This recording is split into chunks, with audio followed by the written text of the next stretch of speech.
Friends, hello, welcome back. So we have had fantasy cards out for what? About a month and a half, 2 months now. We're seeing some guys go up in price. We're seeing some guys not go anywhere. Guys not scoring goals obviously ain't gonna go up as much. You got the Defenseman of the world who still only need at the end of the day 21 goals to be a 99. And then you have the James Neals, who I already went out there and made sure we made it loud and clear that I thought I would sell. You know, the only player I was actually confident on ever going up at the beginning of this, sold him way too early. But nonetheless, the question is, where do you go with your fantasy cards at this point in time? We're at the end of November. You consider we're a little bit over, close to almost exactly a quarter of the way through the NHL season, which means, you know, hypothetically here, you got about a quarter and a half. Is that a thing? So like 3/5? That ain't 3/5. Nice math there, pal. That would be like 3/7-ish or something like that. Left of relevancy for fantasy cards. I say that because once you get closer to the team of the year, they start to peak when it comes to their price. They don't really go up as much once you get to that February-ish range. So you got maybe 2 months to work with here on these. So the question then becomes, which ones do you keep? Which ones do you sell? I've got a Ryan Johansson because I like Ryan Johansson, but I got him for like 230 or 40K. He's going for like 400K. Like, that's a nice profit there. He's a guy that I think is somebody you look at and you say, can he score 14 more goals? I mean, sure, but he's at the end of the day not a predominant goal scorer. He's a 15, 16 kind of goal scoring guy a season this year, 15 to 20, and you consider he needs 14 more, and you consider he needs to do that in about 2.5 months.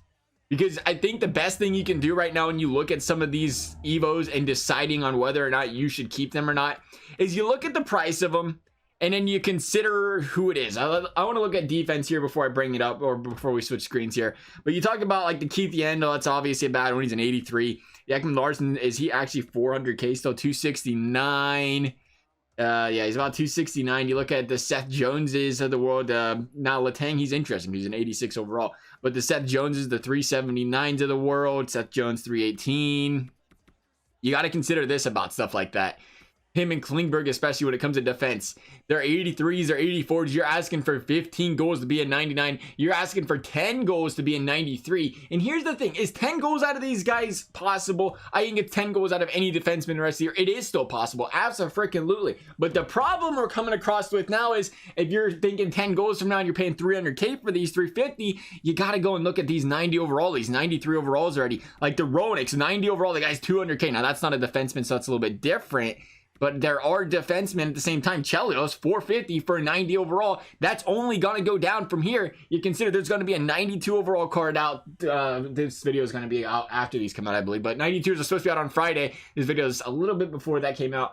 But those 92 defensemen come out, and that's going to be even more defensemen out there. And the more and more defensemen you get out there, it's going to continue to lower the price.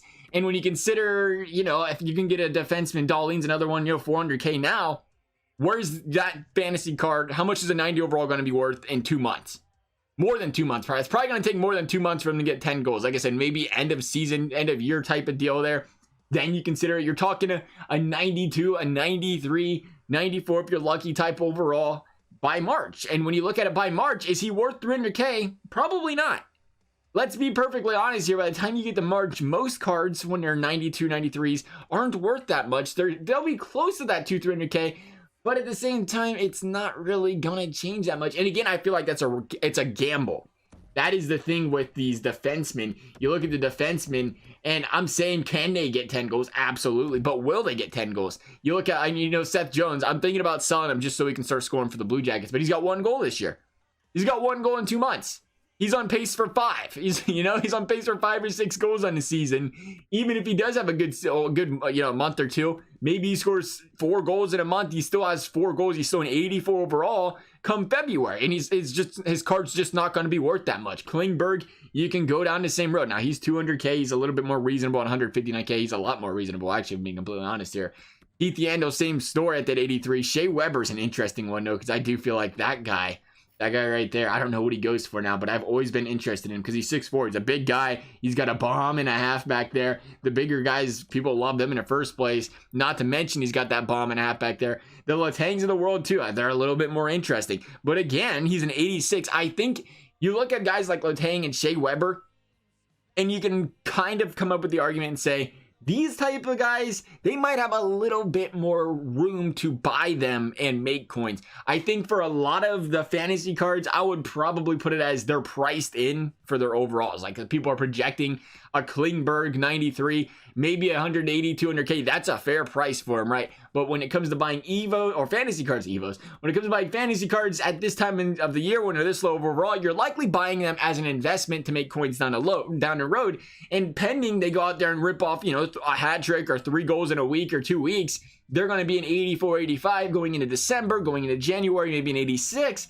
And they're just not that appealing at an 86 then. And it's not going to cause the price to go up a whole lot, I think. So for defense, I'm, for the most part, not a big fan of keeping any of them, to be completely honest. The forwards, when you look at them, you got the James Neals of the world, who, again, 1.5, I want to say he's went for 1.5. He's had to have gone for 1.5. And the thing that's interesting about him, again, we talk about price for overall. He's completely maxed out for price for overall. Like, even if he's a 99, 1.5 is maxed out. But the thing with James Neal is, you consider that, but you have to remember something that's very different about him compared to every other card in this game. He is the best card in the game from an overall standpoint, and there's no one really close to stopping him. This guy goes out and scores 3 goals in the next week, he's going to be a 95. Think of that. And it's not difficult for a guy playing with McDavid. He just feeds him tap-ins all day.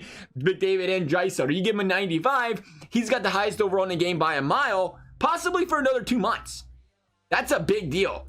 So you really can't put a big price on selling James Neal or keeping him.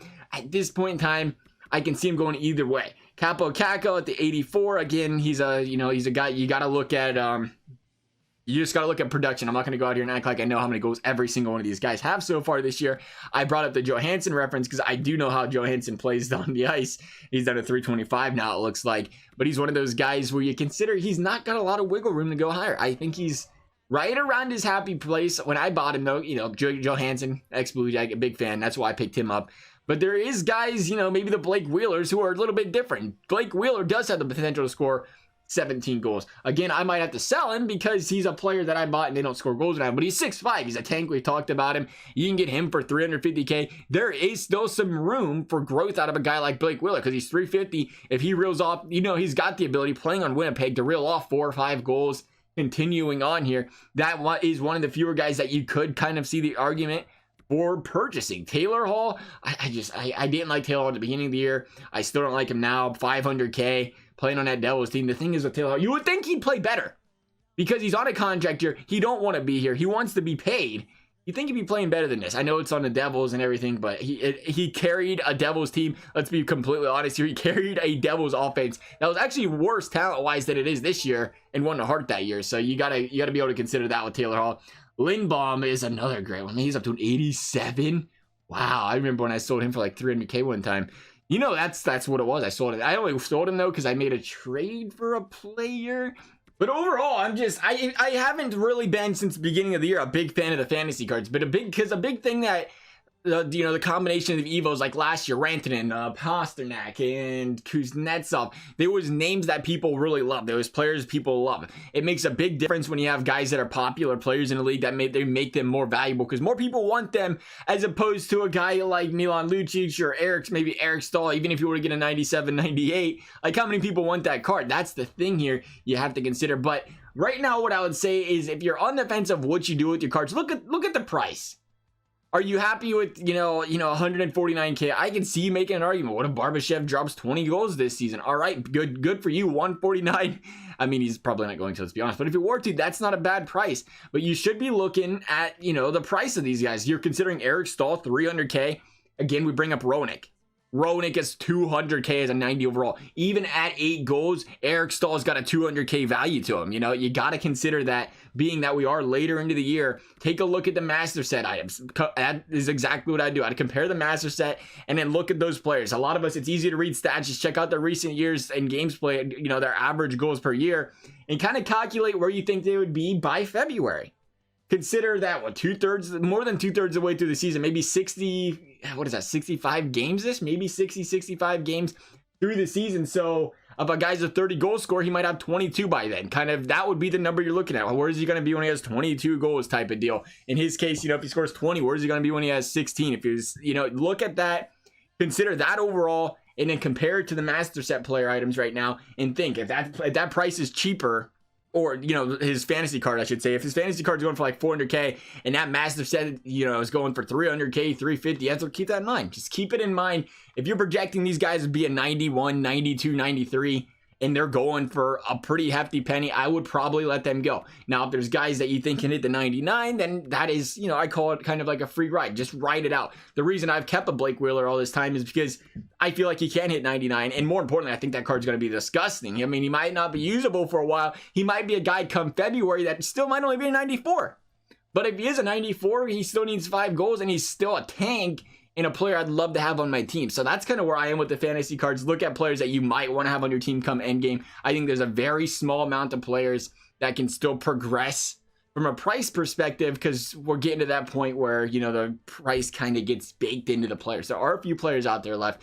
Like I said, I'd like to hear you guys' thoughts on it. As always, you guys have questions about players, you know, feel free to comment down below. I'll try to answer you guys' questions the best of my ability and my thoughts on the players. Otherwise, I hope you guys enjoyed the video. Thank you guys for watching, and we'll see you next time.